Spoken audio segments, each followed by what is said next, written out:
Buenos dias a todos. Soy Marirose Dorimon, BSHM Black B. For today's video, I will discussing of what I've learned about the three conjugation. So, just keep watching. Terminaciones para fumar, el presente de los verbos regulares de la primera conjugación. In English, endings to form the present tense of regular verbs belonging to the first conjugation. O, as, a, amos, ayis, an. For example, for the verb cantar, which means to sing, the radical del verbo cant is added by the following letters, depending on the pronoun to be used. These are the rules. O is added to this radical del verbo if you mean I sing, I'm singing, I do sing.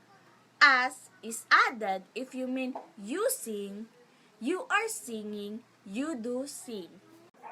A is if you mean you sing, which singular and formal, you are singing and you do sing.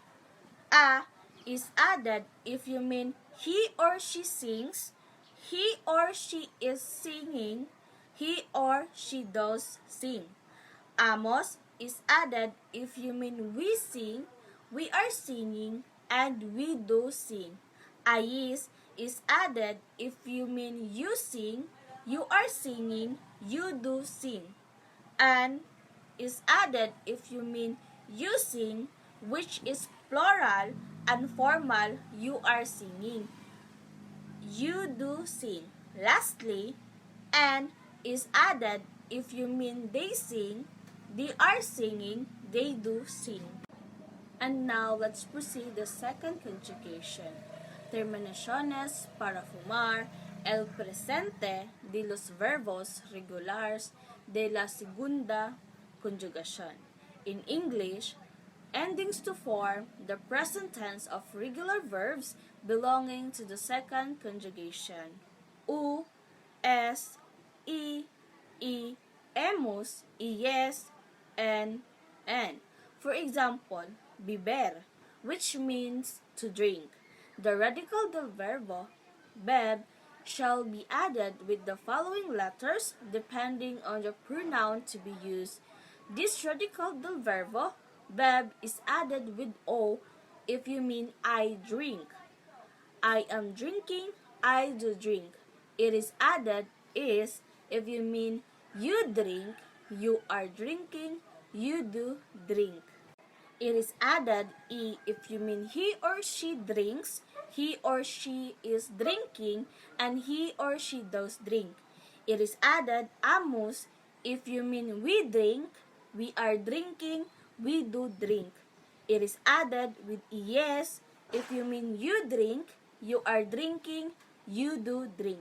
It is added with n if you mean you drink, which is plural and formal, you are drinking, and you do drink. It is added with n if you mean they drink, they are drinking, they do drink.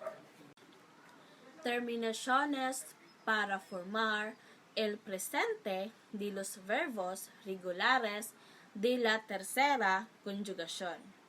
Now, let's proceed to the endings to form the present tense of regular verbs belonging to the third conjugation. U, es, y, hemos, is, and. For example, the verb batir, which means to beat. The radical del verbo, bat, is added with the following letters, depending on the pronouns to be used. There are the rules. O is added to the radical del verbo, bat, if you mean I beat, I beating, I do beat. Is added if you mean you beat, you are beating, you do beat. E is added if you mean you beat, which is singular and formal, you are beating, you do beat. E is added if you mean he or she beat, he or she is beating, and he or she does beat. Imos is added if you mean we beat, we are beating, and we do beat.